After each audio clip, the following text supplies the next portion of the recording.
Ассаламу алейкум туғандар, қандайсыздар? Назарыңыздарда қайрадан эле базар жоқ каналы. Бүгін 29 октябрь 2022 жыл. Мен Бишкек шаарынын батыш тарабы Сокулук районуна караштуу Фрунзе совхозунда жүрөм. Ушул жерден Фрунзе совхозунун чоң трассасынын жээгинен көрүп турган үйүңүздөр сатылаптыр. Азыркы чыгашта ушул үй жөнүндө сиздерге маалымат берем туғандар. Биринчи болуп келүү жолун түшүндүрөйүн. Азыр мен турган жер Фрунзе совхозунун центральный трассасынын жээгинде. Eski FAP аптеканын жанында турам туғандар. Жаңы салым жаткан FAP деле бар жанында мынакей. Ушулардын жанында турам. Сатылуучу үй ушул жерде, ушул FAP аптеканын жанында жайгашкан мынакей туғандар. Фрунзе совхозунун центральный трассасынын жээгинде. Анан бул жерге чейин шаардан 2 маршрутта келет жана көптөгөн по пути машине таксилер деле бар туғандар. Бул жакта жакын жерде машине базарга деле жакын барсаңыздар болот. Воен Антоновка жакын болуп калат. Мына ушундай. Анан түз эле түшсөңүздөр, сиздер объездныйго барасыздар. Объездный менен сиздер чыгышты карай жүрсөңүздөр, Дордойго деле ыңгайлуу, барганга ыңгайлуу жерде жайгашкан. Мына ушундай. Бул үйүздүн көчө тарабы. Жердин аянты 10 сотук. Түштүк чек арасы бул кошунанын пескоблоктон болгон заборуна чейин, түндүк чек арасы бул кошунанын могу темирден болгон заборуна чейин болуп калат. Жалпысынан жердин аянты 10 сотук, документтер боюнча кызыл китеп, техпаспорт баары бар экен. Анан жана айткандай эле, мынакей жаныңыздарда FAP, бул жерде эски аптека, дүкөндөр жана жолго чыксаңыздар эле по пути машинелер бар туғандар. Маршруткаларга кенен эле шаардан келсеңиздер үйгө бат эле кирип чыгып аласыздар. Анан кошуналар сыяктуу кандайдыр бир магазин, ушундай ишкерди кылсаңыздар деле болгудай жолдун жээгинде жайгашкан. Магазин ачып иштесеңиздер деле болгудай көрүнөт туғандар. Мына ушундай. Мектептер боюнча айтсак, жакын эле жерде могу тушта мектеп бар экен, бирок ал жакка баруу үчүн сиздер бир аз ылдыйрактан мындайдан барсаңыздар болот. Болжол менен 200 метрдей аралыкта мектепке барып келе аласыздар. Мына ушундай. Анан айта кетчү десек, бул жерде Арай деген дүкөн деле бар экен.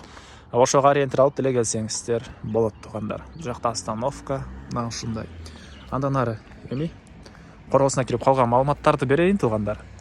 Анан Фрунзе совхозу жөнүндө айтсак, конуш жайыл дейсизби? Кыскасы бул Фрунзе совхозу Бишкектен деле анча алыс эмес. Барып келип, Дордойго барып келип иштесеңиздер деле кенен бат эле барып келе аласыздар. Шаардын башка бурчтарына барып жумуш кылсаңыздар деле бат эле барып келе аласыздар. Анан мал бакканга деле ыңгайлуу. Бул үйесинде деле төрүндө мал сарайы бар экен. Конуштун бул Фрунзе совхозунун тегерегинде бош полялар, ушундай жерлер көп. Мал бакканга калсаңыздар, мал менен деле алектенсеңиздер алсаңыздар болот бул үйдү туғандар. Мына ушундай. Жери 10 сотук, мынакей бул алды тарабы, көрүп тургансыздардай стяжка болгон. Кенен көп эле машина баткандай жер. Анан бул жактагы бул бош жерге үйеси газон себип коюу планы болгон эле, бирок азыркы учурда ондай бош турат. Мондай бош жер. Бул жакта времянкалар 3 бөлмөлүү. Буга чейин квартиранттар жашаган экен, жана бул жакта узун туурасы 12ге 8 болгон чоң үйүз. 12ге 8 болгон чоң үйүз. Стенасы бышпаган кирпич, мына көрүп тургансыздардай кирпичтен болгон. Окей. Узун туурасы 12ге 8. Времянка 5ге 10 жана ал жакта сарай 16га 4 болгон сарайыбыз деле бар. Суу, свет бар экен туғандар. Суу, свет бар. Отопление, паровое отопление жана канализациянын суусу септикке куюлат. Үйдүн эң чыгыш бурчунда септик жайгашкан. Бул жакта баня, времянка, мына ушундай туғандар. Эми бир чекеден азыр үйдүн ичине кирип калган маалыматтарды берейин. Анан коросун ачып калган маалыматтарды берем. Кирип эле сол тарапка бурсаңыздар, бул жакта үйдүн тышкырында жатканы деле бул жакта жайгашыптыр. Азыр биринчи бул чоң үйүздүн ички тарабына көргөзөйүн туғандар.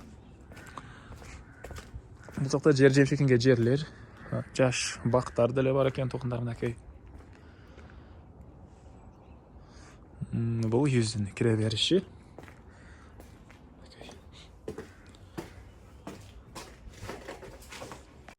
Андан ары бул жерден оң тарапка кайрылсак туғандар, бул жерде душ жайгашкан. Мынакей көрүп тургансыздардай дуалдары кафель, потолок пластик, чыгыш тараптан форточка орнотулуп туруп, суусу аристон менен жылыйт.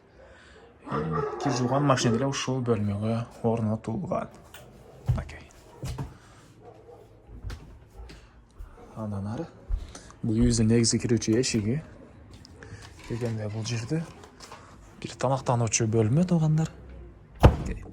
Тамактануучу бөлмө, түштүк тараптан терезе орнотулган. Полдор жыгачтан болгон пол жана бул жерден түз кирип кетсеңиздер башка бөлмөлөргө, анан оң тарапка кирсек кухня бар. Азыр видеонун жүрүшүндө көргөзөм. Биринчи эле бул жактагы бөлмөлөрдү көргөзсөк, бул жака кирсек коридор. Бул коридордон биз калган бөлмөлөргө өтүп кете алат экенбиз. Пол жыгачтан болгон пол. Үйдө отопление, паровой отопление бар туугандар. Үй жылуу экен. Азыр уже Бишкек шаарында бүгүн 29-октябрь, бир аз аба ырайы суук туугандар. Бул жакта бир чакан бөлмө, детский, негизи детский кылсаңыздар деле болгула экен. Түштүк тараптан терезеси орнотулган. Анан түз өтсөк, бул жакта дагы бир бөлмө. Мынакей батыш тараптан жана түштүк тараптан терезелер орнотулган. Отоплениянын батареялары ар бир бөлмөдө бар. Пол жыгачтан болгон пол. Үйлөр жылуу экен туугандар. Стенасы бышпаган кирпич, аны көрдүңүздөр. Негизинен ошондой бышпаган кирпичтен болгон стеналар үйдө жылытпаса деле туугандар жылуу кармайт деген көпчүлүк эле оюн айтат. Сиздер деле өз оюңуздарды комментарийге жазып кетиңиздер. Бул үйүбүздүн кийинки бөлмөсү жана бул бөлмөдүн түндүк тарабынан терезе орнотулуптур, пластик терезе. Мынакей бул жерде эле чакан бөлмө экен. Анан бул жерден түз өтсөк, спальный бөлмө жайгашкан. Бул жак спальный бөлмө. Батыш тараптан пластик терезе орнотулуптур. Эми андан ары сиздерге азыр кухняны көргөзөйүн. Бул жерде отоплениянын котел жайгашкан бөлмө. Ички тараптан раковина орнотулуп, суу чыгарылган. Ушул эле жерден оң тарапка кайрылсак, кухня жайгашкан. Көрүп турганыңыздардай кухня мебелдер. Чыгыш тараптан терезе орнотулган жана түштүк тараптан терезе орнотулган туугандар. Эми андан ары коросуна чыгып калган маалыматтарды берейин. Мен кайра эле үйдүн короосундамын туугандар. Эми бул жактарды көргөзөйүн. Анан айта кетчү нерсе, могу кирпич, могу отундар, ошонун баары калат экен. Кимден ким сатып алсаңыздар, буякта квартиранттар үчүн салынган 3 бөлмөлүү времянка. Окей. Киргенде коридор, анан бөлмөлөргө кирип кетет экенсиздер. Ушундай өзүнчө счетчиги орнотулган. Стенасы мондай бышпаган кирпич туугандар. Бул отундар калат. Окей. Бул отундар калат экен. Бул үйүбүздүн түштүк тараптан көрүнүшү. Мектептер боюнча жана айттым. Кайталай бербей истебеңиздер маалыматтарды туугандар. Кээ бир туугандар көңүл бурбай калат экен, мектеп жакын жерде туугандар. Буякта навес, баня, анан узун турасы 16-4 болгон чоң мал сарай туугандар. Анан төрүндө могу азыр бир мондай чакан помещение бар экен. Азыркы учурда ит кармалат экен ал жакта.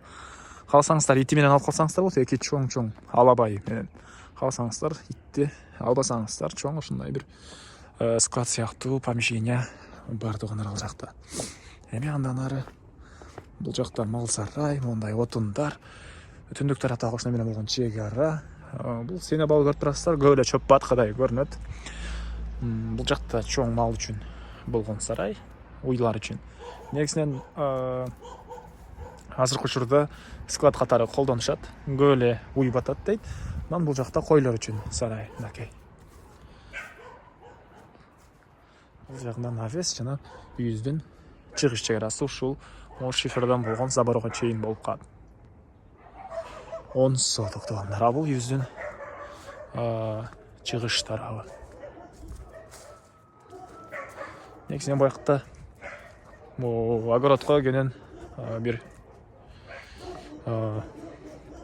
помидор, кыскасын айтканда өзүңүздөрдүн продуктуңуздар үчүн, тамак үчүн кенен зелень, помидор, огурцы кылсаңыздар болгудай. Мына ушундай айтылбаган эмне маалымат калды, айтылбаган бир эле баасы калды окшойт. Бул үйдүн баасы $39,000 сурап атыптыр үй ээлери. Анан дагы сүйлөшүү болот. Эсинин номери экранда ТЛ деп жазылып турат туугандар. Звонок кылып сүйлөшүп көрүңүздөр, сүйлөшүү болот.